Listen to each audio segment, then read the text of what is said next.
मैं अपने बेडरूम में आराम से गेम खेल रहा था कि तभी अचानक मेरे दिमाग में एक सिस्टम नोटिफिकेशन पॉपअप हुआ। कॉन्ग्रेचुलेशंस, तुम 24 आवर सुपर टाइकून सिस्टम से बाइंड हो चुके हो। अगले 24 घंटे तक तुम जितना भी पैसा खर्च करोगे उसका 10 गुना कैशबैक मिलेगा। 24 घंटे बाद सिस्टम अपने आप अनबाइंड हो जाएगा। इतना सुनते ही मेरे दिमाग में 24 घंटे का काउंटडाउन भी शुरू हो गया। मेरा दिमाग फुल स्पीड से चलने लगा। अगर सच में हर खर्च पर 10 गुना कैशबैक मिलेगा तो ये मौका मैं बिल्कुल भी मिस नहीं कर सकता था। मेरे पास कुल मिलाकर सिर्फ 2000 युआन थे। मैंने बिना एक सेकंड गंवाए पूरे 2000 युआन अपने मोबाइल रिचार्ज वॉलेट में डाल दिए। अगले ही सेकंड मेरे मोबाइल बैंकिंग ऐप का नोटिफिकेशन आया। 20,000 युआन तुम्हारे बैंक अकाउंट में जमा हो चुके हैं। मेरा बैलेंस सीधे 20,024 युआन हो गया। ये देखकर मैं खुशी से उछल पड़ा। सिस्टम सच में काम कर रहा था। अब पैसा कमाना मेरे लिए बच्चों का खेल बन चुका था। मैंने तुरंत अपने दोस्त लिन जयान के अकाउंट में 20,000 युआन ट्रांसफर कर दिए। जैसे ही ट्रांसफर पूरा हुआ, सिस्टम ने मुझे 2 लाख युआन का कैशबैक दे दिया। उधर लिन जयान ने मुझे सिर्फ एक भेजा, लेकिन मेरे पास रिप्लाई करने का बिल्कुल भी टाइम नहीं था। मैंने तुरंत वहीं 2 लाख युआन भी उसके अकाउंट में भेज दिए। अगले ही पल सिस्टम ने मुझे पूरे 20 लाख युआन का कैशबैक दे दिया। इतने में लिन जयान का कॉल आ गया। वो घबराकर बोला, भाई तुझे हुआ क्या है? ये 2,20,000 युआन कहाँ से आए? तूने ऐसा क्या कर दिया? मैंने जल्दी से कहा, इतने सवाल मत पूछ।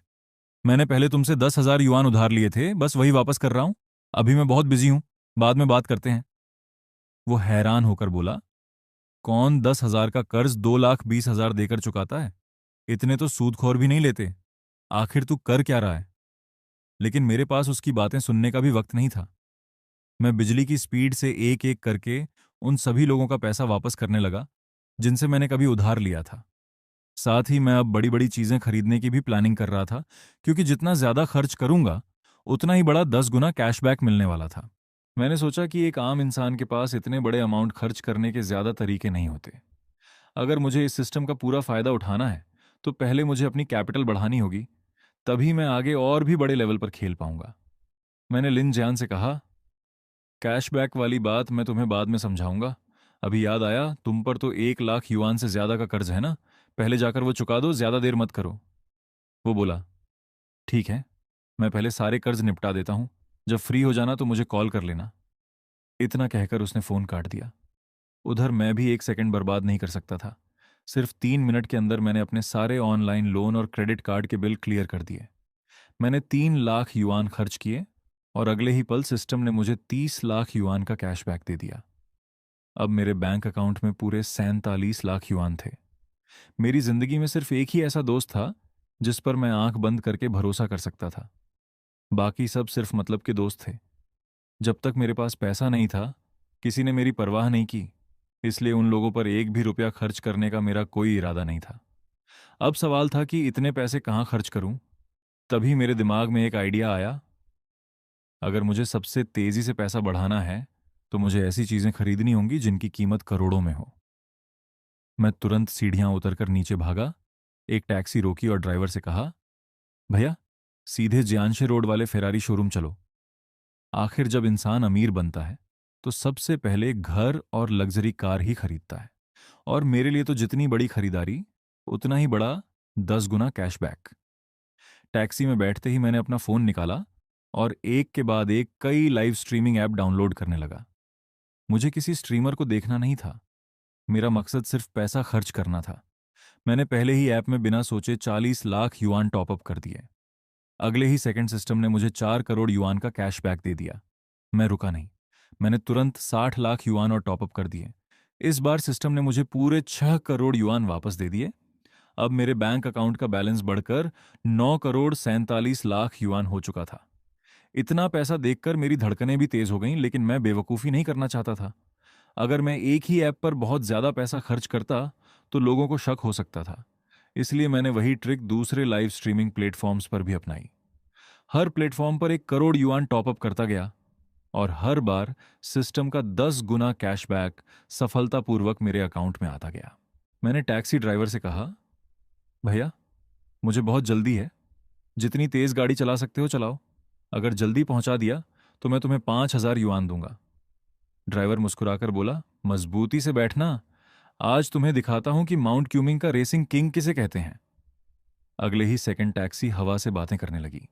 मैंने तुरंत क्यूआर कोड स्कैन करके 5,000 युआन पे कर दिए और उसी पल सिस्टम ने मुझे 50,000 युआन का कैशबैक दे दिया। आधे घंटे से भी कम समय में मैं लगभग 30 करोड़ युआन खर्च कर चुका था। एक आम इंसान के लिए इतने पैसे पूरी जिंदगी आराम से बिताने के लिए काफी होते, लेकिन मुझे अब भी संतोष नहीं था। सच कहूं तो अब मुझे खुद भी नहीं पता था कि मेरा आखिर लक्ष्य क्या है। बस एक ही ख्याल दिमाग में था, जितना ज्यादा खर्च करूंगा उतना ही ज्यादा अमीर बनता जाऊंगा। करीब 20 मिनट बाद टैक्सी फेरारी शोरूम के सामने जाकर रुकी। अंदर जाते ही एक सेल्स गर्ल मुस्कुराते हुए बोली, welcome sir, Ferrari sales centre में आपका स्वागत है। क्या आपने कोई मॉडल पहले से पसंद किया है? मैंने सिर हिलाकर कहा, नहीं, बस जो मॉडल्स अभी उपलब्ध हैं उनके बारे में थोड़ा बता दो। अगर पसंद आए तो मैं अभी के अभी पेमेंट कर दूंगा। उसने एक नज़र मेरे कपड़ों पर डाली। मेरे पूरे कपड़ों की कीमत मुश्किल से 1,000 युआन होगी। शायद उसे लगा कि मैं सिर्फ देखने आया हूं।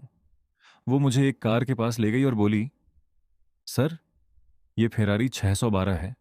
इसकी कीमत 57 लाख युआन है। मैंने उसकी बात बीच में ही काट दी। इतनी डिटेल की जरूरत नहीं, ये वाली पैक कर दो और साथ में कुछ दूसरी फेरारी भी दिखाओ, मैं सब खरीद लूंगा। मेरी बात सुनकर उसकी सांस अटक गई। शायद उसे यकीन ही नहीं हो रहा था कि कोई ऐसे भी कार खरीदता है। मैंने बिना रुके कहा, फेरारी 812, F12, 599, 488, F90, 458 और FF जो भी उपलब्ध हैं सब चाहिए। वो घबराकर बोली, सर, सारे मॉडल अभी स्टॉक में नहीं है, कुछ दूसरी ब्रांच से मंगवाने पड़ेंगे। मैंने बेफिक्र होकर जवाब दिया, कोई दिक्कत नहीं। मैंने जिन 7 मॉडल्स के नाम लिए हैं उन्हें इस 612 के साथ जोड़ दो। कुल 8 कारें हो गईं। कस्टमाइजेशन की भी चिंता मत करो। हर कार का सबसे टॉप वेरिएंट चुनो। रंग सिर्फ लाल और काला रहेगा। अब सीधे मुझे टोटल अमाउंट बताओ, जो मुझे बहुत जल्दी है। सेल्स गर्ल ने बिना कुछ बोले तुरंत कैलकुलेटर उठाया और तेजी से हिसाब लगाने लगी। कुछ देर बाद उसने कहा, सर, सिर्फ कारों की कीमत नहीं, कस्टमाइजेशन, इंश्योरेंस और बाकी ऑन रोड चार्ज मिलाकर कुल 5 करोड़ 35 लाख युआन बनते हैं। मेरे कार्ड में लगभग 30 करोड़ युआन पड़े थे। मैंने कार्ड निकालते हुए कहा, मेरे पास बार बार कार्ड स्वाइप करने का टाइम नहीं है। ऐसा करो, यही पूरा पैकेज 4 बार और बना दो, यानी कुल 5 सेट।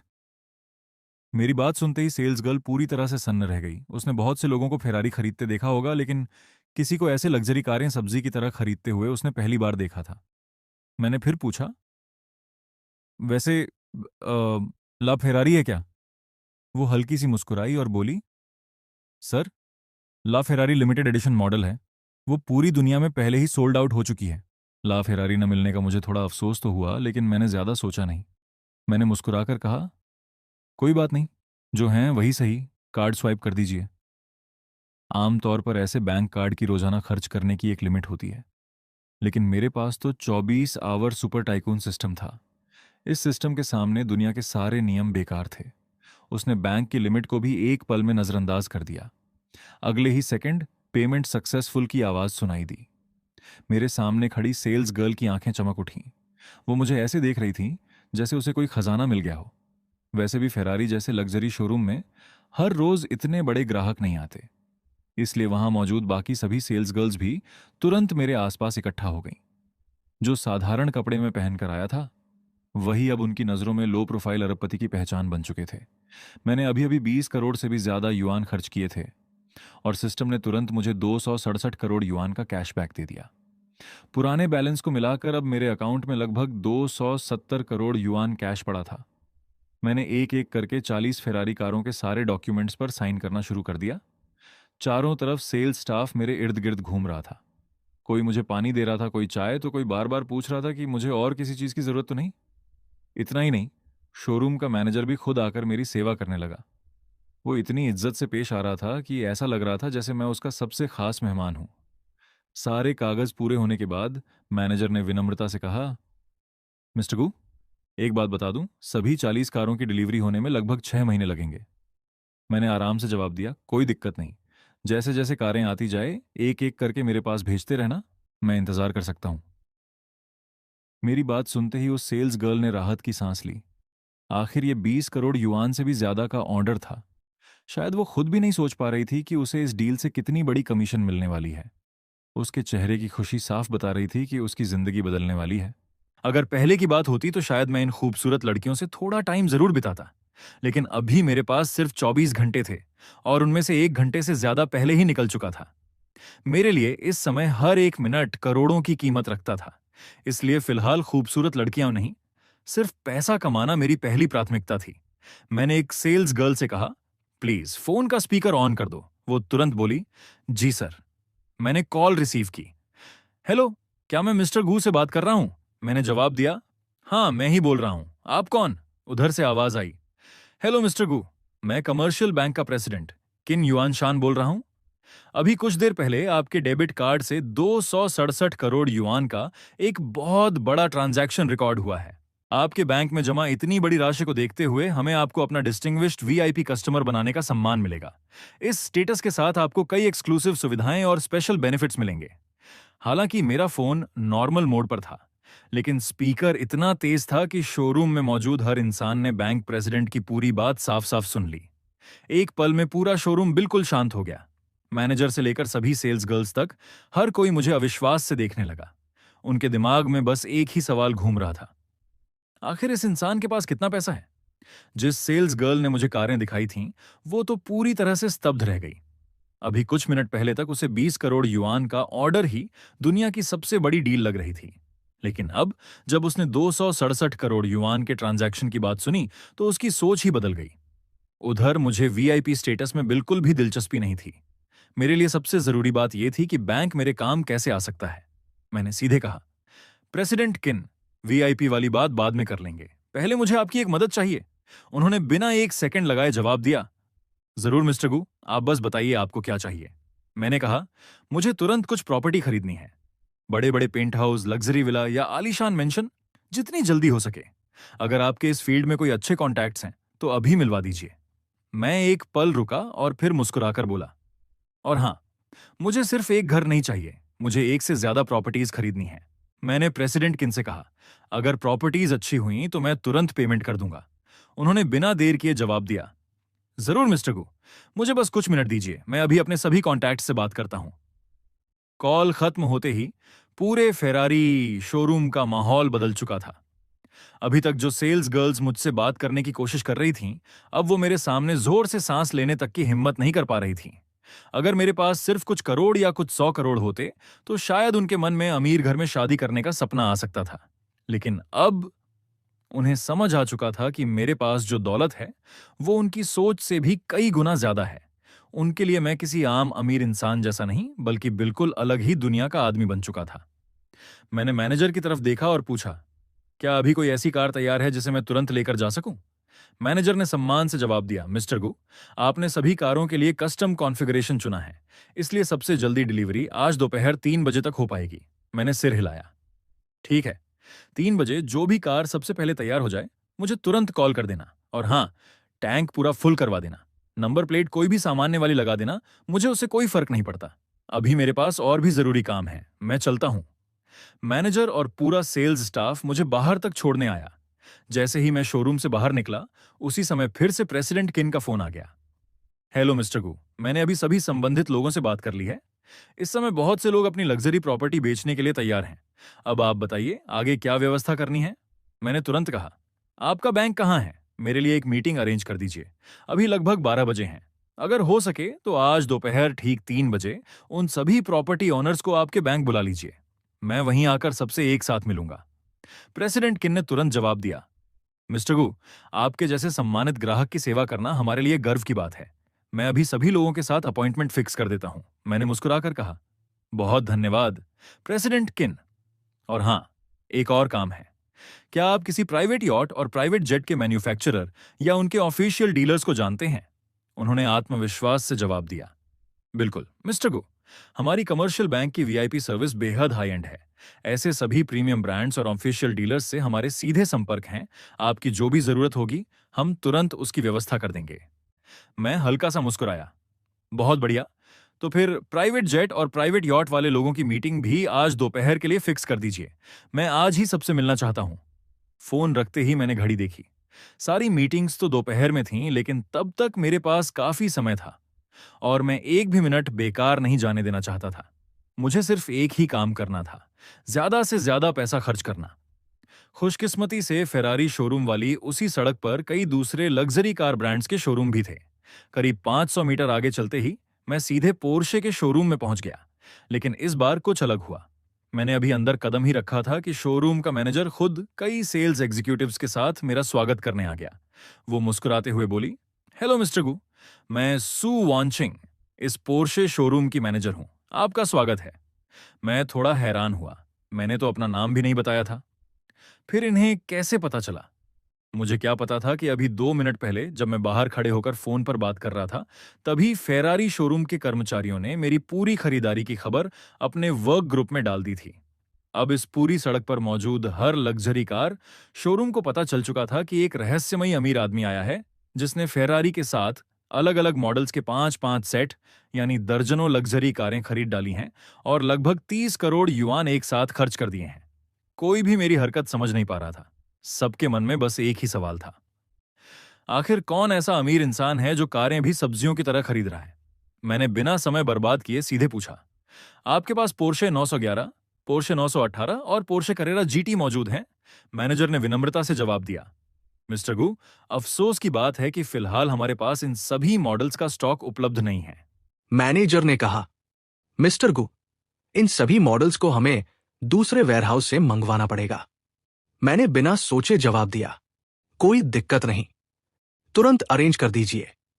सभी कारों में सबसे अच्छे कलर कॉम्बिनेशन चुनिए और हर कार का टॉप वेरिएंट लगाइए। मुझे हर छोटी छोटी चीज के लिए पूछने की जरूरत नहीं है। जो सबसे बेस्ट हो वही कर दीजिए। कुछ देर बाद मैनेजर ने पूरा हिसाब लगाकर कहा, मिस्टर गु, आपकी बताई गई कॉन्फ़िगरेशन के हिसाब से इन सभी पोर्शे कारों की कुल कीमत लगभग 5 करोड़ युआन बनती है। इसमें 2 अलग अलग 918, एक 911 और एक करेरा जीटी शामिल है। मैंने बिना एक पल गवाए अपना बैंक कार्ड निकाला और सीधे पेमेंट कर दिया। पूरा शोरूम एक बार फिर हैरानी में डूब गया। 1 घंटे से भी कम समय में मैं दूसरी बार करोड़ों की शॉपिंग कर चुका था। जब मैं शोरूम से बाहर निकला तो कई सेल्स गर्ल्स मुस्कुराते हुए मुझे बाहर तक छोड़ने आई। हर कोई मुझसे बात करने का मौका चाहता था, लेकिन मेरे पास रुकने का समय नहीं था। करीब 200 मीटर आगे बढ़ते ही मैं सीधे लैम्बोर्गिनी के शोरूम में पहुंच गया और वहां भी बिल्कुल वही नजारा देखने को मिला। स्टाफ पहले से मेरे आने का इंतजार कर रहा था। मैंने ज्यादा देर नहीं लगाई और सीधे अपने पसंदीदा मॉडल चुन लिए, लैम्बोर्गिनी रेवेंटॉन, लैम्बोर्गिनी अवेंटाडोर और लैम्बोर्गिनी मर्सिएलागो। इन तीनों कारों की कुल कीमत लगभग 4 करोड़ युआन थी। मैंने हमेशा की तरह कहा, हर मॉडल के 5-5 सेट तैयार कर दीजिए। कुल मिलाकर मैंने लगभग 20 करोड़ युआन खर्च कर दिए।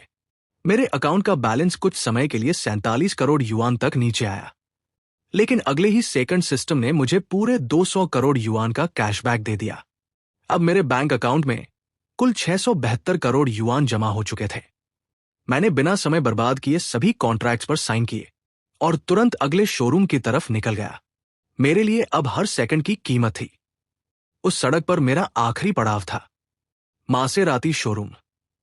यहां पहुंचकर मैंने एक के बाद एक कई मॉडल चुन लिए, मासेराती क्वात्रोपोर्ते, MC20, ग्रान कैब्रियो, कुबांग और ग्रान टूरिज्मो।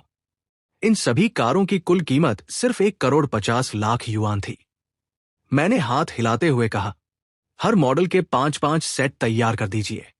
कुल मिलाकर मैंने 7 करोड़ 50 लाख युआन खर्च कर दिए।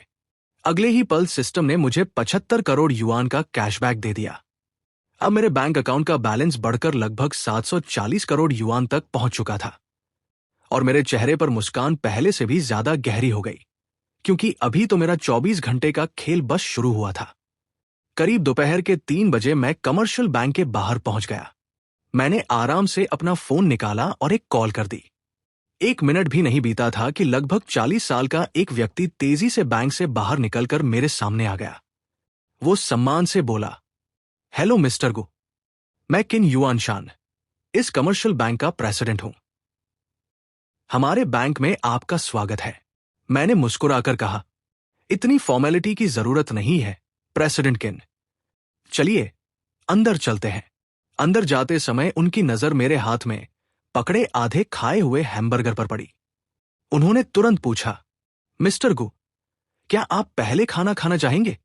मैंने सिर हिलाया, नहीं, मेरे पास समय बहुत कम है, रहने दीजिए।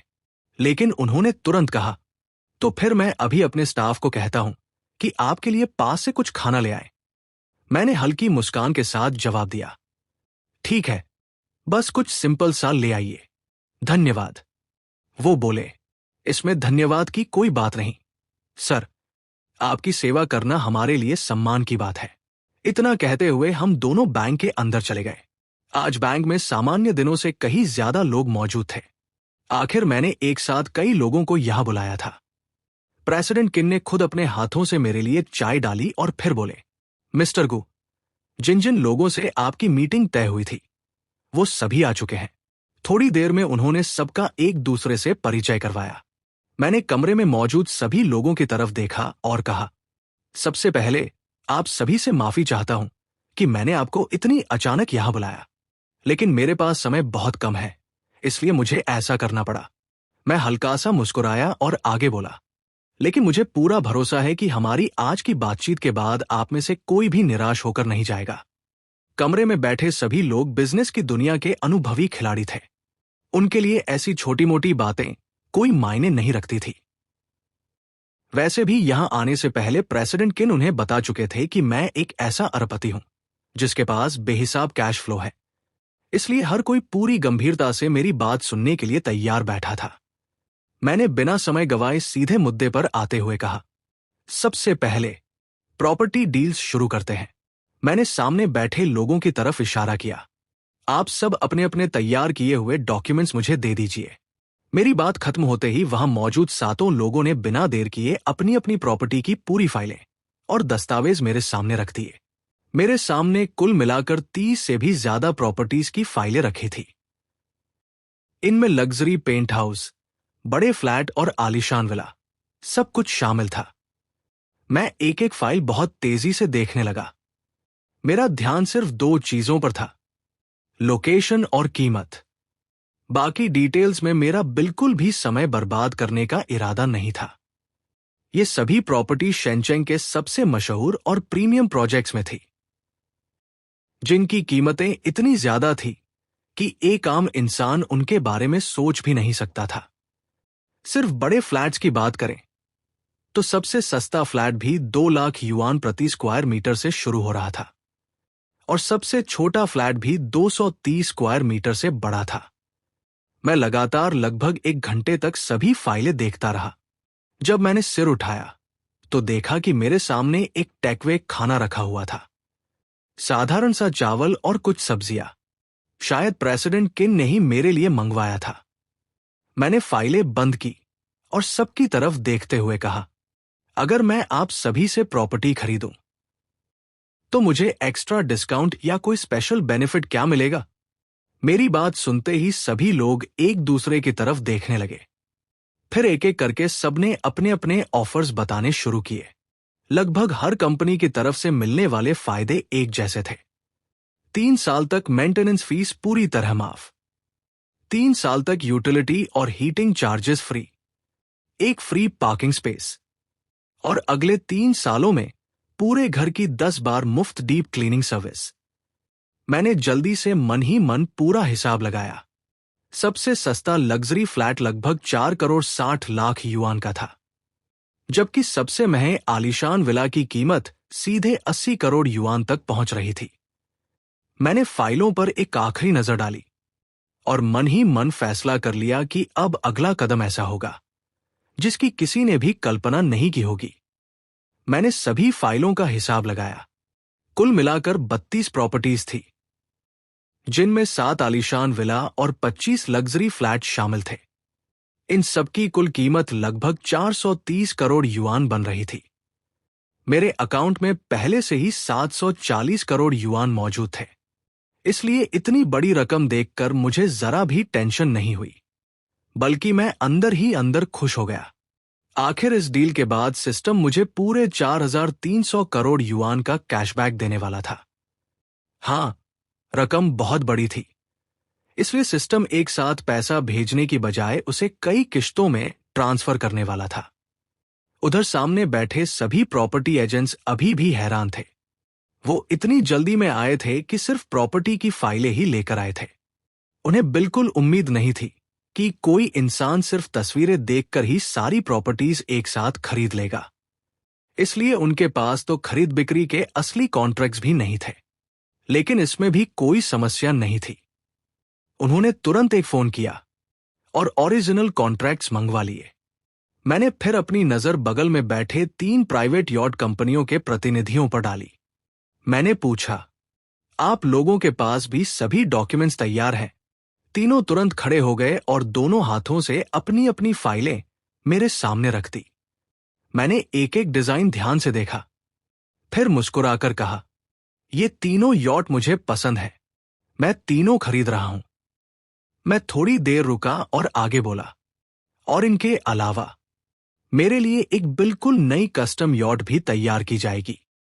तीनों प्रतिनिधियों की आंखें चमक उठीं। उनमें से एक तुरंत बोला, चिंता मत कीजिए मिस्टर गो, ऐसी कोई चीज नहीं है जिसे हम बना ना सके।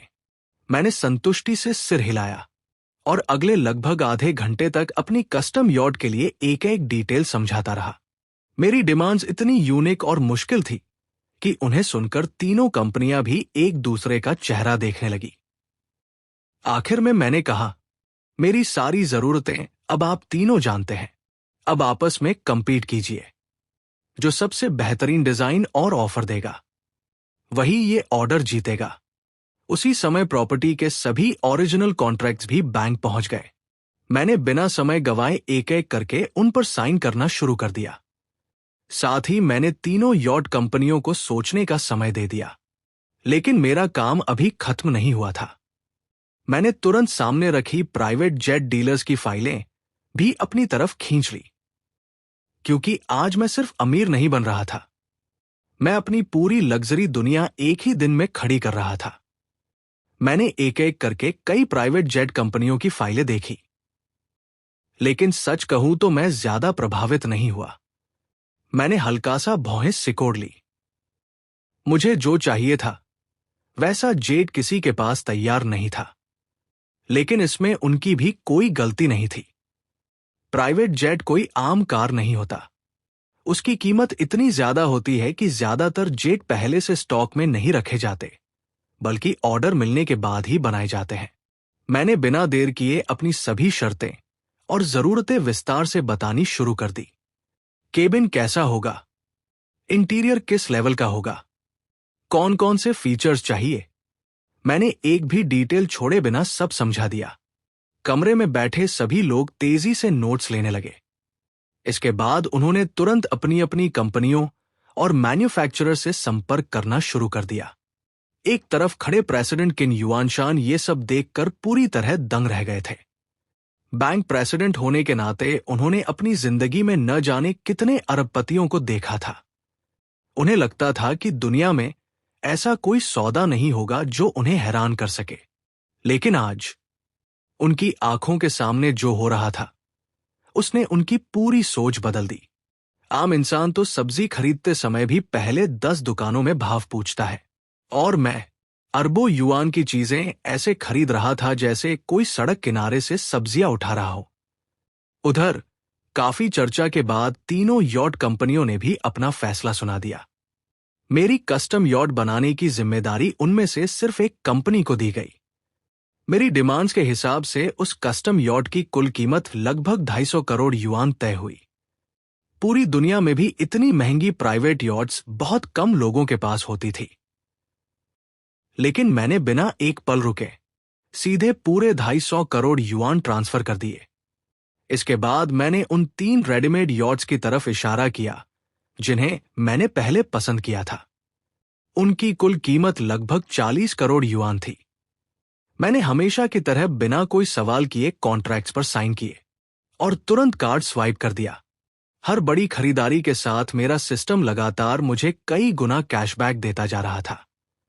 अब मेरी कुल संपत्ति तेजी से बढ़ते बढ़ते लगभग 7,220 करोड़ युआन तक पहुंच चुकी थी। उधर यॉट बनाने वाली कंपनी के लिए भी ये प्रोजेक्ट किसी सपने से कम नहीं था। मेरी कस्टम यॉट सिर्फ एक ऑर्डर नहीं, बल्कि उनके पूरे इतिहास की सबसे बड़ी और सबसे मुश्किल चुनौती बनने वाली थी। मेरी कस्टम यॉट कोई साधारण यॉट नहीं थी। उसका साइज, डिजाइन, लग्जरी फीचर्स और टेक्नोलॉजी, हर चीज दुनिया के सबसे टॉप लेवल की होने वाली थी। खुशकिस्मती से जिस कंपनी ने मेरा ऑर्डर लिया था, उसकी क्षमता भी उसी स्तर की थी। पूरे देश में गिनी चुनी कंपनियां ही ऐसा प्रोजेक्ट पूरा कर सकती थी। इसलिए उन्होंने बिना झिझक मेरा ऑर्डर स्वीकार कर लिया। वैसे भी इस बिजनेस में अक्सर महीनों तक कोई बड़ी डील नहीं मिलती, लेकिन जब एक ऑर्डर मिलता है तो वही कई सालों की कमाई करा देता है। और मैंने तो एक ही बार में 250 करोड़ युआन खर्च कर दिए थे। अगले ही पल सिस्टम ने मुझे पूरे 2500 करोड़ युआन का कैशबैक दे दिया। अब मेरे पास इतना वर्किंग कैपिटल हो चुका था कि पैसों की चिंता करना बेकार था। घर और यॉट का काम पूरा हो चुका था। अब बारी थी प्राइवेट जेट की। कई बड़ी एविएशन कंपनियों से चर्चा करने के बाद आखिरकार चाइना ईस्टर्न ने मेरा ऑर्डर लेने की हामी भर दी। मेरी डिमांड्स यहां भी बेहद हाई एंड और जटिल थी। हर चीज दुनिया के सबसे बेहतरीन प्राइवेट जेट्स के स्तर की चाहिए थी। कंपनी ने साफ कहा, सर, अगर हम इस प्रोजेक्ट को सबसे तेज गति से भी करें, तब भी डिलीवरी में लगभग 1.5 साल लगेंगे। उन्होंने आगे समझाया, आमतौर पर ऐसे कस्टम प्राइवेट जेट बनाने में 3 से 4 साल लग जाते हैं, लेकिन हम क्वालिटी से समझौता किए बिना इसे 1.5 साल में पूरा करने की कोशिश करेंगे। मैंने बस सिर हिला दिया। मुझे डिलीवरी की तारीख से कोई फर्क नहीं पड़ता था। मेरे लिए सबसे जरूरी चीज सिर्फ एक थी, जितना बड़ा खर्च उतना बड़ा कैशबैक। दुनिया के सबसे लग्जरी स्टैंडर्ड के हिसाब से तैयार होने वाले उस प्राइवेट जेट की अंतिम कीमत 350 करोड़ युआन तय हुई। मैंने बिना किसी हिचकिचाहट के सभी कॉन्ट्रैक्ट्स पर साइन किए और तुरंत पेमेंट भी कर दी। जैसे ही ट्रांजैक्शन पूरा हुआ, सिस्टम का कैशबैक फिर से मेरे अकाउंट में आने लगा और पहली बार मेरी कुल संपत्ति 1000 करोड़ युआन की सीमा पार कर गई। अब मेरे पास लगभग 1037 करोड़ युआन की दौलत थी। जब सारी मीटिंग्स खत्म हुई और सभी लोग बैंक से चले गए, तब तक शाम के 7 बजे से भी ज्यादा हो चुके थे। मैंने कुर्सी पर पीछे सिर टिकाया, हल्का सा अपनी कनपटी दबाई और गहरी सांस लेते हुए मन ही मन कहा, सच में आज सुबह 10 बजे से लेकर अब तक मैं लगातार सिर्फ एक ही काम कर रहा हूं, पैसा खर्च और फिर उससे भी ज्यादा पैसा कमाना। मैंने कुर्सी पर सिर टिकाकर गहरी सांस ली। सच में मैं बहुत थक गया हूं। सुबह से लगातार दिमाग चलाना, लोगों से बातचीत करना, करोड़ों के सौदे करना और एक के बाद एक कॉन्ट्रैक्ट्स पर साइन करना, यह सब मेरी उम्मीद से कहीं ज्यादा थका देने वाला था। प्रेसिडेंट किन ने मेरी तरफ देखा और सम्मान से बोले, मिस्टर गु, आप काफी थके हुए लग रहे हैं। अगर आप अनुमति दें तो मुझे आपको डिनर कराने का मौका दीजिए। थोड़ा आराम भी हो जाएगा। मैंने हल्की मुस्कान के साथ कहा, ठीक है, चलिए। हालांकि किन युआनशान एक बैंक प्रेसिडेंट थे, लेकिन वो बिल्कुल भी घमंड नहीं दिखा रहे थे, बल्कि हर बात में बहुत विनम्रता से पेश आ रहे थे। मैंने चलते चलते कहा, प्रेसिडेंट किन, वॉशरूम किधर है? मुझे हाथ धोने हैं। उन्होंने तुरंत कहा, इस तरफ आइए, मैं आपको दिखाता हूं। वो मुझे खुद वॉशरूम तक छोड़ने आए। जैसे ही मैं अंदर गया, उन्होंने तुरंत अपना फोन निकाला और किसी को जल्दी जल्दी कॉल करने लगे। कुछ मिनट बाद मैं बाहर आया। वो मुस्कुराकर बोले, मिस्टर गु, चलिए, सब तैयार है। मैंने सिर हिलाया और उनके साथ बाहर निकल गया। कुछ देर बाद हम दोनों शहर के एक बेहद मशहूर प्राइवेट किचन रेस्टोरेंट में पहुंच गए। बैठते ही मैंने प्रेसिडेंट किन से एक सवाल पूछा, प्रेसिडेंट किन, ऐसी कौन सी चीजें हैं जिन पर बहुत ज्यादा पैसा खर्च किया जा सकता है? उन्होंने कुछ पल सोचकर जवाब दिया, अगर बड़ी रकम खर्च करने की बात करें तो लग्जरी घड़ियां, महंगी पेंटिंग्स और art collection, high end jewellery, इन सब पर बहुत पैसा खर्च होता है। मैंने फिर पूछा, और कुछ? इस बार उन्होंने थोड़ा मुस्कुराते हुए कहा, अगर सिर्फ पैसा खर्च करने की बात हो तो सबसे तेज तरीका है इन्वेस्टमेंट। किसी कंपनी में निवेश करिए, करोड़ों अरबों की रकम देखते ही देखते लग जाती है। मेरी आंखें चमक उठीं। यही तो मैं सुनना चाहता था। मैंने तुरंत कहा, प्रेसिडेंट किन, क्या इस समय ऐसी कंपनियां हैं जिन्हें तुरंत इन्वेस्टमेंट की जरूरत हो? अगर कोई अच्छा मौका मिला तो शायद मैं कुछ कंपनियों में निवेश कर दूं। प्रेसिडेंट किन बिना देर किए बोले, बिल्कुल मिस्टर गु, ऐसी कंपनियों की कोई कमी नहीं है। पूरे देश में हर इंडस्ट्री में बहुत सी कंपनियां हैं जो इस समय निवेशकों की तलाश कर रही हैं। उनकी बात सुनकर मेरे चेहरे पर फिर से मुस्कान लौट आई, क्योंकि मुझे लग रहा था कि आज की सबसे बड़ी कमाई शायद अभी बाकी थी। प्रेसिडेंट किन बोले, मिस्टर गु, ऐसी कंपनियों की कोई कमी नहीं है।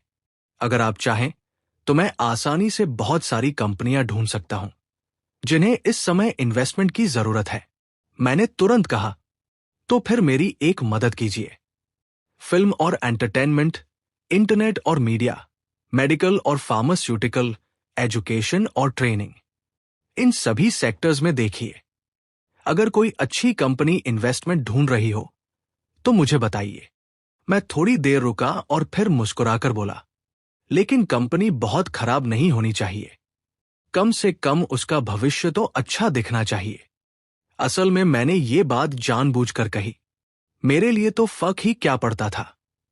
मैं जहां भी पैसा लगाता, सिस्टम मुझे 10 गुना कैशबैक देने ही वाला था।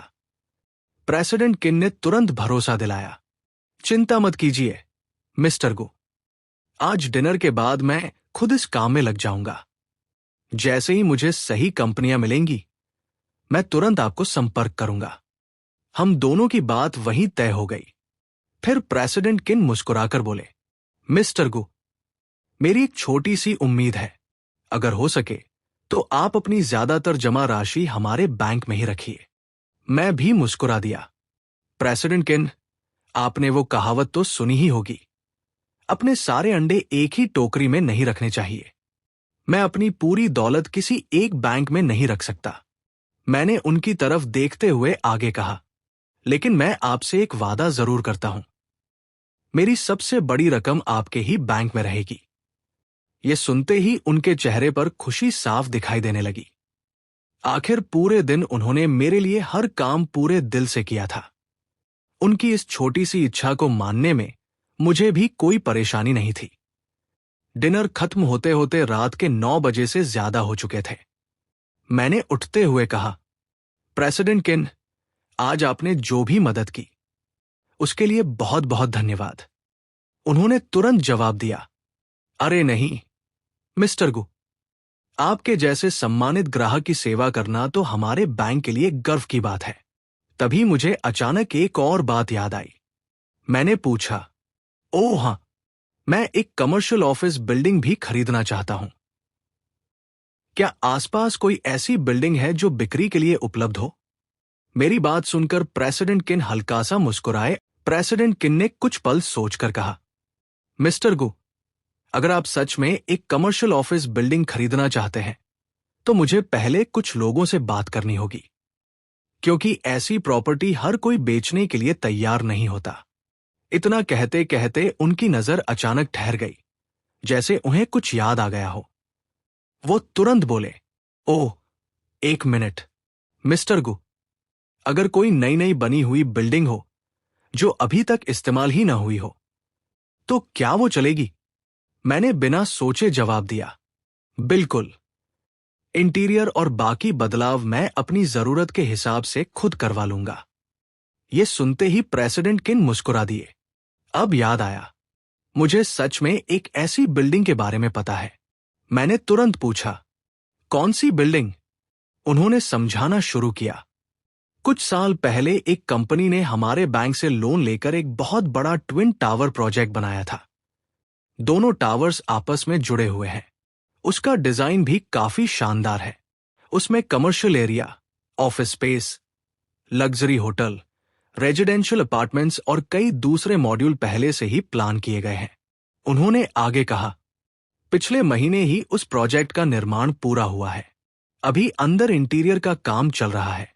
हालांकि मुझे इसकी मौजूदा प्रोग्रेस की पूरी जानकारी नहीं है। मैंने तुरंत उनकी बात बीच में रोकते हुए कहा, मुझे किराए पर नहीं चाहिए, मैं पूरी बिल्डिंग खरीदना चाहता हूं। मैंने उनकी आंखों में देखते हुए कहा, प्रेसिडेंट किन, जरा पता कीजिए। अगर सब कुछ सही हुआ तो मैं उसे सीधे खरीद लूंगा। मेरी बात सुनकर प्रेसिडेंट किन ने बिना एक पल गवाए सिर हिलाया। उन्होंने तुरंत अपना फोन निकाला और किसी का नंबर डायल कर दिया। कुछ सेकंड बाद उधर से कॉल उठी। हेलो प्रेसिडेंट किन, इस समय आपका फोन। क्या कोई जरूरी बात है? प्रेसिडेंट किन ने फोन पर कहा, मैं आज आपको अपनी तरफ से नहीं बल्कि एक खास क्लाइंट की तरफ से कॉल कर रहा हूं। मुझे आपसे एक जरूरी बात करनी है। उधर से हैरानी भरी आवाज आई, किसी और की तरफ से? कौन है वो और बात क्या है? प्रेसिडेंट किन सीधे मुद्दे पर आ गए। तुम्हारे जो 2 ट्विन टावर्स हैं, उनका क्या हाल है? उधर से हल्की हंसी सुनाई दी। ओल्ड किन, तुम फिर लोन के पैसे मांगने के लिए फोन कर रहे हो ना? चिंता मत करो, इंटीरियर का काम लगभग पूरा होने वाला है। जैसे ही बिल्डिंग चालू होगी, किराया आना शुरू हो जाएगा और मैं बैंक का लोन भी चुका दूंगा। किन ने तुरंत कहा, नहीं, मैं पैसे मांगने के लिए फोन नहीं कर रहा। मैं सिर्फ ये पूछना चाहता हूं, क्या तुम उन दोनों बिल्डिंग्स को बेचने के बारे में सोच सकते हो? उधर कुछ पल की चुप्पी छा गई। बेचना? प्रेसिडेंट किन बोले, मेरे पास एक बहुत बड़े क्लाइंट है। मैं तुम्हारी उनसे मुलाकात करवाना चाहता था, लेकिन अगर तुम्हारा बेचने का इरादा नहीं है तो रहने दो। ये सुनते ही उधर वाला आदमी तुरंत बोला, रुको जरा एक मिनट, तुमने कहा बहुत बड़ा क्लाइंट, कितना बड़ा? किन हल्का सा मुस्कुराए, ये मैं नहीं बता सकता, बस इतना समझ लो, वो तुम्हारे दोनों टावर्स एक साथ पूरा कैश देकर खरीद सकते हैं। ये सुनते ही प्रेसिडेंट लू बिल्कुल चुप हो गए। आखिर वो दोनों टावर्स कोई छोटी मोटी प्रॉपर्टी नहीं थे।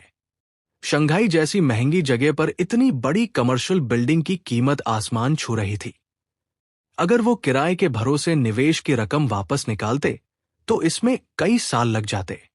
ऊपर से बैंक का लोन भी चुकाना था और आगे के प्रोजेक्ट्स के लिए नई पूंजी भी जमा करनी थी।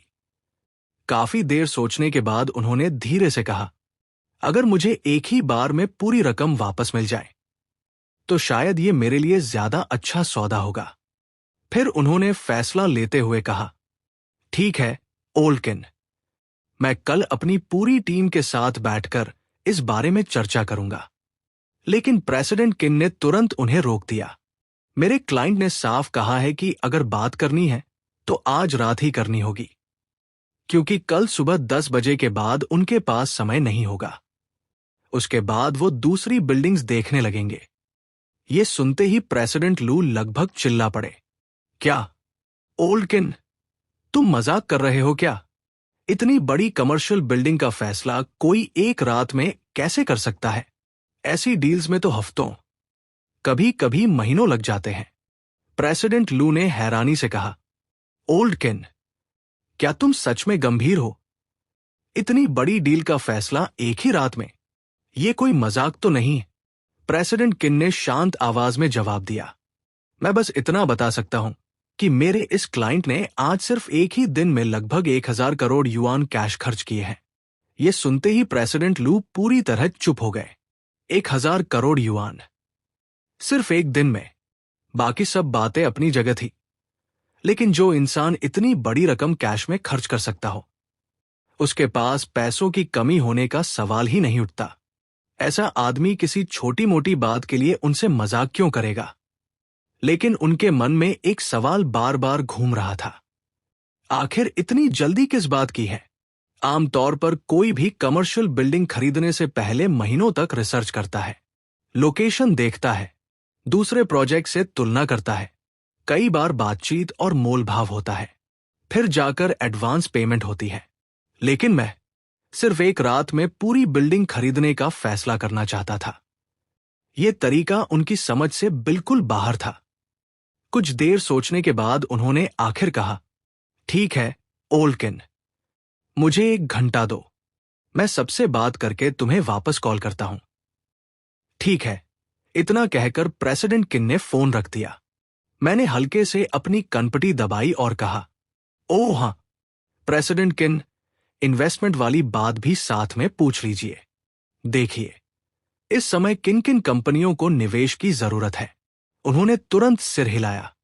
कोई समस्या नहीं मिस्टर गु, मैं अभी अपने सभी बिजनेस कॉन्टैक्ट्स के ग्रुप में मैसेज भेज देता हूं। अब मेरे पास 1000 करोड़ युआन से भी ज्यादा की संपत्ति थी। इतना पैसा यूं ही बैंक में पड़ा रहे, यह मुझे बिल्कुल पसंद नहीं था। अगर सही जगह निवेश किया जाए तो और भी ज्यादा अवसर मिल सकते थे। और मेरे लिए तो सबसे बड़ी बात यह थी कि निवेश करूं या मुनाफा मिले या न मिले, सिस्टम का कैशबैक तो मुझे मिलने ही वाला था। प्रेसिडेंट किन ने जैसे ही ग्रुप में मैसेज भेजा, 10 सेकंड भी नहीं बीते थे कि उनका फोन लगातार बजने लगा। उन्होंने स्क्रीन देखी और मुस्कुराकर कहा, अरे ये तो प्रेसिडेंट वांग का फोन है। उन्होंने कॉल उठाई। हेलो प्रेसिडेंट वांग, बताइए कैसे याद किया। उधर से तुरंत जवाब आया, प्रेसिडेंट किन, मैंने अभी अभी आपका ग्रुप मैसेज देखा है। उधर से आवाज आई, प्रेसिडेंट किन, मुझे नहीं पता आप जो कह रहे हैं वो सच है या नहीं, लेकिन अगर सच में आप अभी उसी व्यक्ति के साथ हैं तो मैं कल सुबह सबसे पहले उनसे मिलना चाहता हूं। प्रेसिडेंट किन ने मेरी तरफ देखा। मैंने हल्के से सिर हिलाकर इशारा किया। वो तुरंत बोले, सुबह ठीक 8 बजे हमारे बैंक के कॉन्फ्रेंस रूम में आ जाइए। अपने सभी डॉक्यूमेंट्स और कॉन्ट्रैक्ट साथ लेकर आइए। उधर से उत्साहित आवाज आई, बहुत बहुत धन्यवाद प्रेसिडेंट किन। फोन कटते ही एक और कॉल आ गई, फिर दूसरी, फिर तीसरी। अगले 1 घंटे तक प्रेसिडेंट किन का फोन लगातार बजता ही रहा। कम से कम 20 अलग अलग कंपनियों के मालिक और प्रेसिडेंट उन्हें कॉल कर चुके थे। हर किसी की बस एक ही इच्छा थी, मुझसे मिलना और इन्वेस्टमेंट हासिल करना।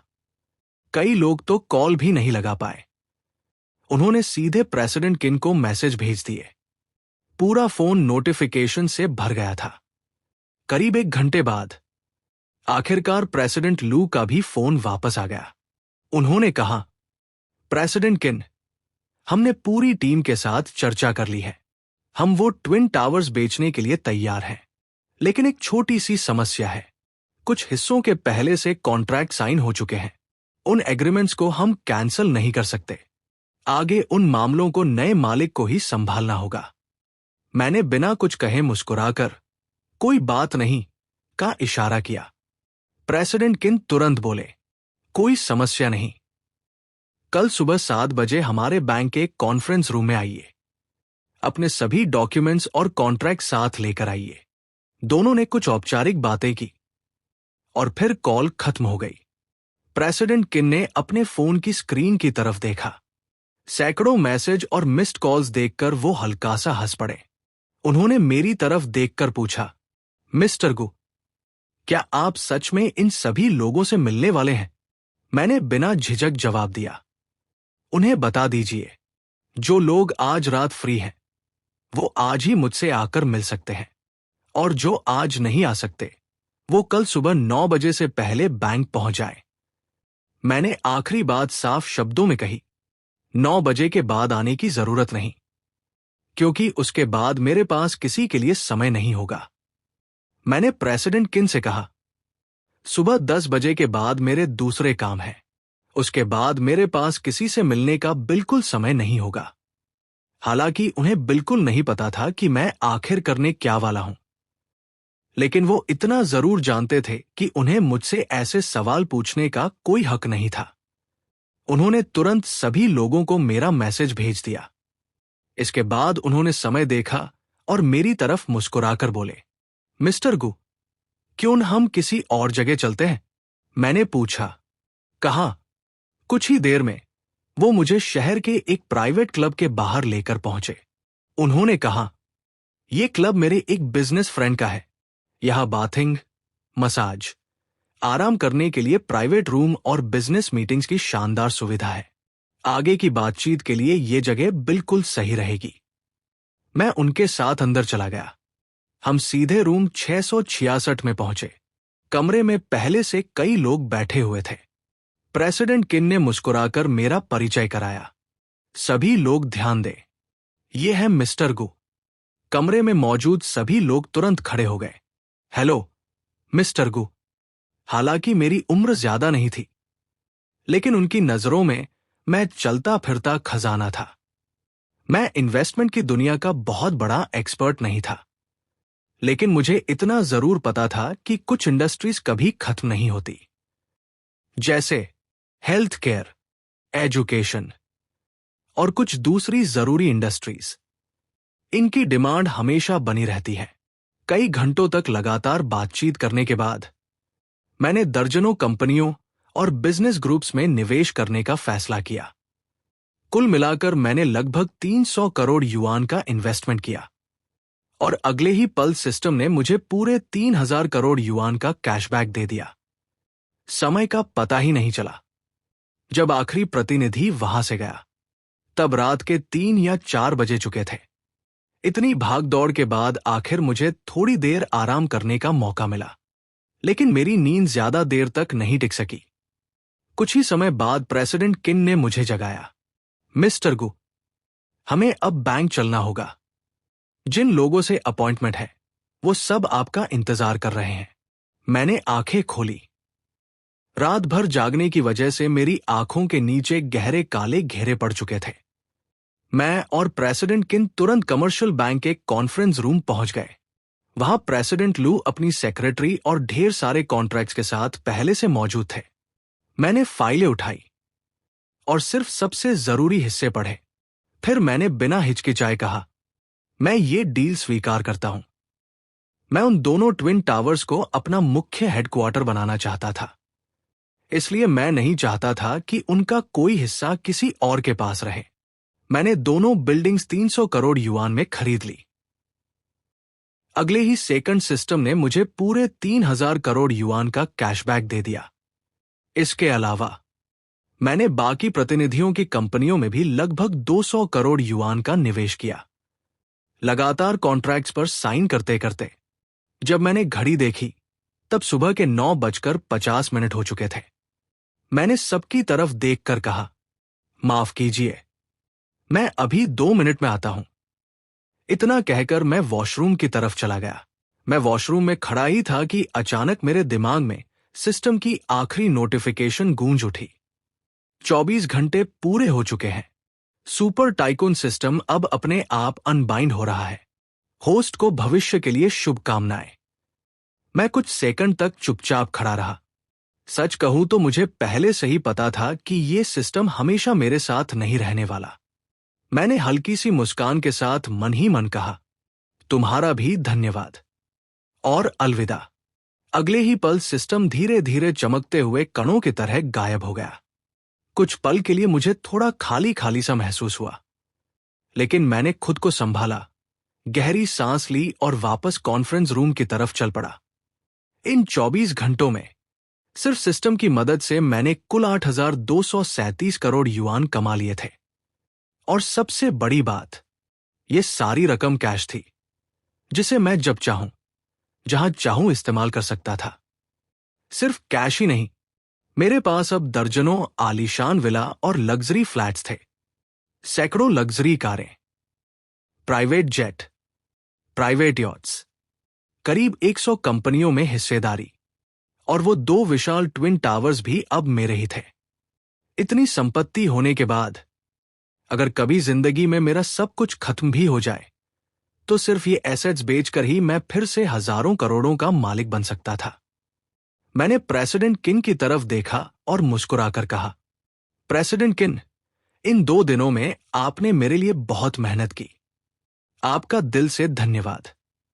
मेरा यहां का काम पूरा हो गया है। अब मुझे कुछ और जरूरी काम निपटाने हैं, इसलिए मैं चलता हूं। उन्होंने सम्मान से सिर झुकाते हुए कहा, मिस्टर गु, आपके जैसे बड़े इंसान का बिजी होना बिल्कुल स्वाभाविक है। आइए, मैं आपको बाहर तक छोड़ देता हूं। मैंने उनसे हाथ मिलाया और फिर बैंक से बाहर निकल गया। मेरा पहला ठिकाना था वही छोटा सा किराए का कमरा जहां से ये पूरी कहानी शुरू हुई थी। मैं अपना सामान पैक करने के लिए वापस अपने पुराने अपार्टमेंट पहुंचा। वैसे भी मेरे पास पैक करने लायक ज्यादा कुछ था ही नहीं। मैंने अपना फोन निकाला और मकान मालिक अंकल लियू को कॉल किया। उन्होंने कॉल उठाते ही पूछा, हाँ गु, कैसे याद किया? मैंने कहा, अंकल लियू, मैं अपना किराए का कमरा खाली करना चाहता हूं। उन्होंने चिंता से कहा, क्या बात है बेटा, कहीं पैसों की परेशानी तो नहीं? किराए की कोई जल्दी नहीं है, जितने दिन रहना है रहो। नौकरी की सैलरी मिल जाए तब दे देना। बाहर नया कमरा लोगे तो यहां से ज्यादा किराया देना पड़ेगा। उनकी बात सुनकर मेरे चेहरे पर मुस्कान आ गई। मैंने धीरे से कहा, ऐसी बात नहीं है अंकल, मैंने अपना खुद का घर खरीद लिया है। अब मुझे किराए पर रहने की जरूरत नहीं पड़ेगी। कुछ सेकंड तक उधर से कोई आवाज नहीं आई। फिर अंकल लियू हंसते हुए बोले, अरे वाह बेटा, लगता है किस्मत खुल गई तुम्हारी। चलो, बहुत खुशी हुई। आराम से अपना सामान पैक कर लेना। जाते समय बस चाबी मेरे दरवाजे पर रख देना।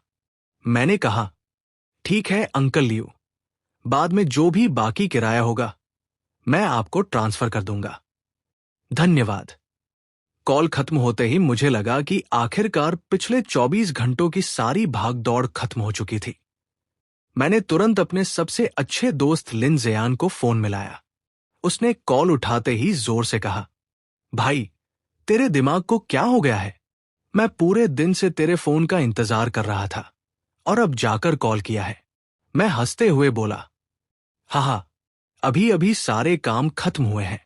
मैंने उसकी आवाज में खुशी महसूस की और पूछा, लगता है तू बहुत खुश है? वो हंसकर बोला, और नहीं तो क्या, मेरे लगभग सारे कर्ज उतर गए। अब तो ऐसा लग रहा है जैसे नई जिंदगी मिल गई हो।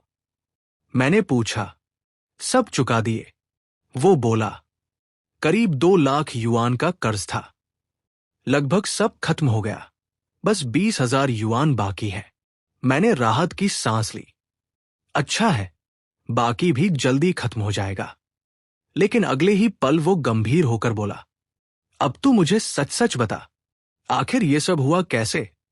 और तूने मुझे इतने सारे पैसे क्यों भेज दिए? मैं ये 2 लाख युआन तुझे वापस कैसे दूंगा? मैं मुस्कुराकर बोला, कोई जल्दी नहीं है। जब तेरे पास पैसे हों तब लौटा देना, और अगर कभी न भी लौटा पाए तो भी कोई बात नहीं। वो जोर से हंस पड़ा, भाई, तू तो कमाल का इंसान निकला। मैंने ज्यादा कुछ छिपाते हुए बस इतना कहा, कुछ खास नहीं। कई साल पहले मैंने थोड़ी सी क्रिप्टो खरीदी थी, फिर उसे भूल ही गया। पिछले 2 दिनों में बेच दी और किस्मत इतनी अच्छी निकली कि मैं अमीर बन गया। ये सुनकर वो खुशी से बोला, वाह भाई, बहुत बढ़िया। अब इन पैसों को संभाल कर रखना। हम जैसे लोगों को अपनी जिंदगी खुद बनानी पड़ती है। मैं हंसते हुए बोला, अब डरने जैसा क्या है? तू अपनी जिंदगी एंजॉय कर और मैं अपने बाकी काम निपटाता हूं। वो हंसकर बोला, ठीक है, मैं भी पैसे कमाने निकलता हूं। अब फोन रख। मैं हल्का सा मुस्कुराया और कॉल काट दी। कुछ देर बाद मैं अपनी कंपनी की ऑफिस बिल्डिंग के बाहर पहुंचा। मैंने कार पार्क की और बिल्डिंग की तरफ बढ़ गया।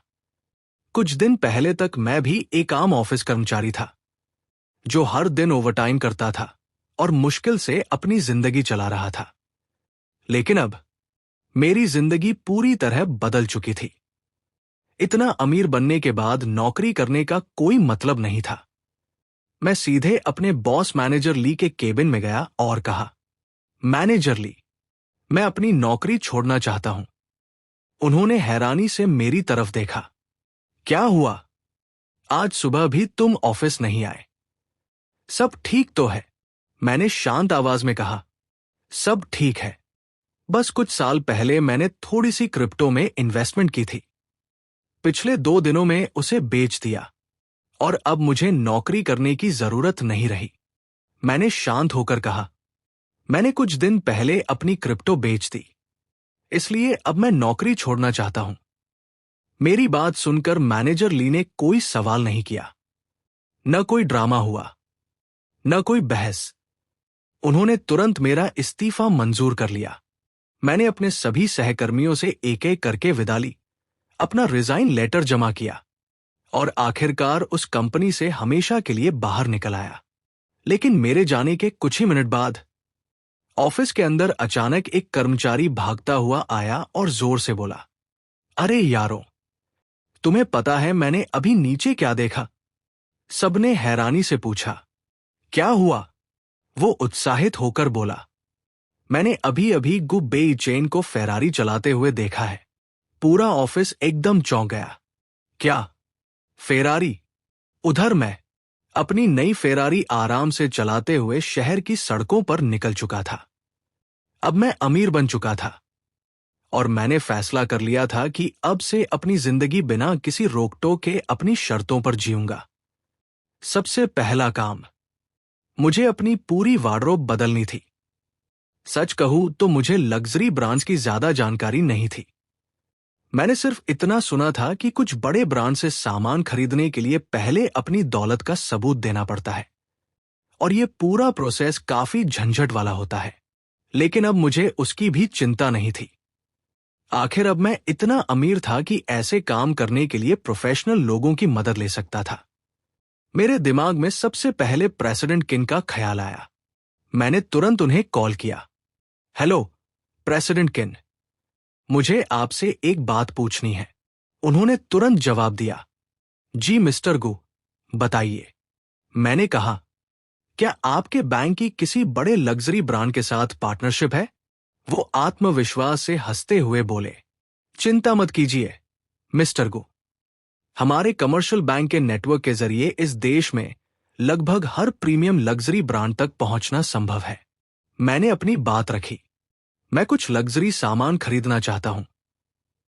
अगर बैंक मेरी तरफ से उनसे संपर्क कर दे और मुझे सही जगह गाइड कर दे तो बहुत अच्छा होगा। प्रेसिडेंट किन ने तुरंत कहा, ऐसा करते हैं, मैं बैंक की एक स्पेशल रिलेशनशिप मैनेजर को आपके साथ भेज देता हूं। उन्हें इन सभी लग्जरी ब्रांड्स और उनके स्टोर्स की पूरी जानकारी है। वो आपकी शॉपिंग में भी मदद करेंगी। मैंने मुस्कुराकर कहा, ठीक है, मुझे कोई दिक्कत नहीं। मैं आपके अपडेट का इंतजार करता हूं। कॉल कटने के 3 मिनट भी नहीं हुए थे कि मेरे फोन पर एक अनजान नंबर से कॉल आ गया। मैंने कॉल उठाया। हेलो, उधर से एक विनम्र महिला की आवाज आई। क्या मैं मिस्टर गु से बात कर रही हूं? मैंने जवाब दिया, जी, मैं ही बोल रहा हूं। वो बोली, नमस्ते मिस्टर गु, मैं शेनचेंग कमर्शियल बैंक से बोल रही हूं। प्रेसिडेंट किन ने मुझे आपकी पर्सनल शॉपिंग गाइड और असिस्टेंट के रूप में आपके साथ भेजा है। फोन पर महिला ने मुस्कुराते हुए कहा, मिस्टर गु, हम कल रात डिनर पर मिले थे, तभी मुझे याद आया। ओह, तो आप हैं।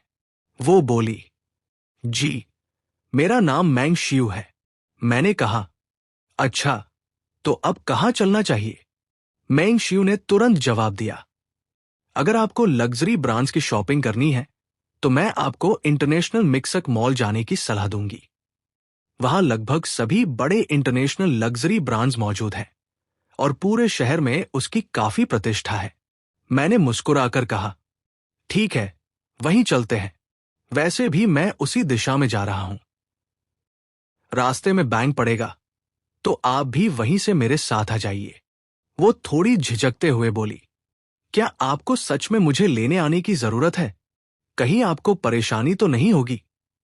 मैंने हंसते हुए कहा, कोई परेशानी नहीं। चलिए, मैं रास्ते में आपको ले लेता हूं। मेरी बात सुनकर उसके चेहरे पर हल्की सी मुस्कान आ गई। उधर मैंग शियू के मन में बिल्कुल अलग ही विचार चल रहे थे। यही सबसे अच्छा मौका है। कल उसने अपनी आंखों से देखा था कि मैंने दसियों अरब युआन खर्च कर दिए।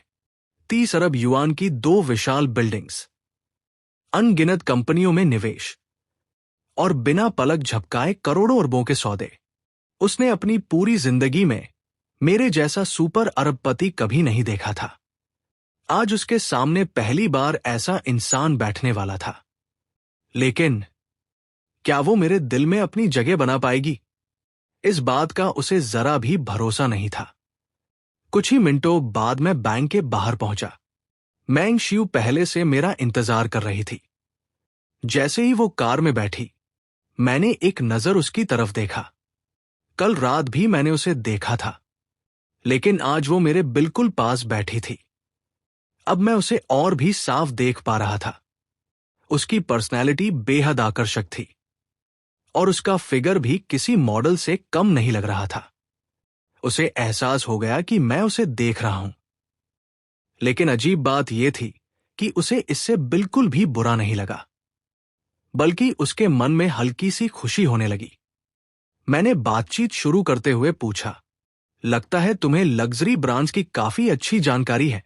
वो आत्मविश्वास से मुस्कुराई। जी, क्योंकि मेरे काम की वजह से मुझे शंघाई के लगभग सभी बड़े लग्जरी ब्रांड्स के साथ नियमित रूप से काम करना पड़ता है। और सच कहूं, मुझे खुद भी लग्जरी फैशन और प्रीमियम ब्रांड्स का काफी शौक है। इसलिए इनके बारे में थोड़ी बहुत नहीं, बल्कि अच्छी खासी जानकारी है। कुछ ही देर में हमारी कार इंटरनेशनल मिक्सक मॉल पहुंच गई। जैसे ही हम कार से उतरे, मैं चलते चलते चुपचाप मैंग शियू को देखने लगा। उसकी लंबाई लगभग 168 सेंटीमीटर थी। ऊंची हील्स पहनने के बाद वो करीब 172 सेंटीमीटर की लग रही थी। उसका स्लिम और आकर्षक फिगर उसे भीड़ में भी अलग पहचान देता था। उधर मैंग शियू भी मुझे चुपके चुपके देख रही थी। मेरे कपड़े अभी भी बहुत साधारण थे, ऐसे कपड़े जिन्हें देखकर कोई भी यही कहे कि उनकी कीमत कुछ 100 युआन से ज्यादा नहीं होगी। लेकिन ये बात उसके लिए बिल्कुल समझ से बाहर थी। इतना बड़ा अरबपति और इतने साधारण कपड़े। फिर उसने मन ही मन सोचा, शायद यही असली अमीर लोगों का स्टाइल होता है, दिखावा बिल्कुल नहीं। वो मुस्कुराकर मेरी तरफ मुड़ी और बोली, मिस्टर गु, आपने कहा था कि आपको कपड़े और घड़ी खरीदनी है। अगर कपड़ों की बात करें तो ज़ैगना, हर्मीस और अरमानी आपके लिए बेहतरीन रहेंगे। इनमें बिजनेस और कैजुअल दोनों तरह के शानदार कलेक्शन मिल जाते हैं। और घड़ियों में पाटेक फिलिप और वाशेरॉन कॉन्स्टेंटिन जैसी ब्रांड्स दुनिया की सबसे बेहतरीन मानी जाती हैं। मैंने बिना ज्यादा सोचे कहा, ठीक है, पहले ज़ैगना चलते हैं। स्टोर के अंदर जाते ही मैंग शियू ने सेल्स मैनेजर से कहा, सिसली, ये हमारे बैंक के वीआईपी क्लाइंट है, मिस्टर गु। सेल्स मैनेजर ने तुरंत सम्मान से झुककर कहा, वेलकम मिस्टर गु। क्या मैं आपकी पसंद के हिसाब से कुछ आउटफिट सजेस्ट करूं? मैंने शांत आवाज में कहा, मेरे साइज के 4 सेट निकाल दीजिए, 2 बिजनेस सूट और 2 कैजुअल आउटफिट्स। जी सर, अभी लेकर आती हूं। कुछ देर बाद मैंने वही ट्रायल रूम में जाकर एक नया कैजुअल आउटफिट पहन लिया। लेकिन मैं सिर्फ ज़ैगना पर ही नहीं रुका। उसके बाद मैंने हर्मेस, डियोर, अरमानी और कई दूसरे बड़े ब्रांड से भी ढेर सारी शॉपिंग की।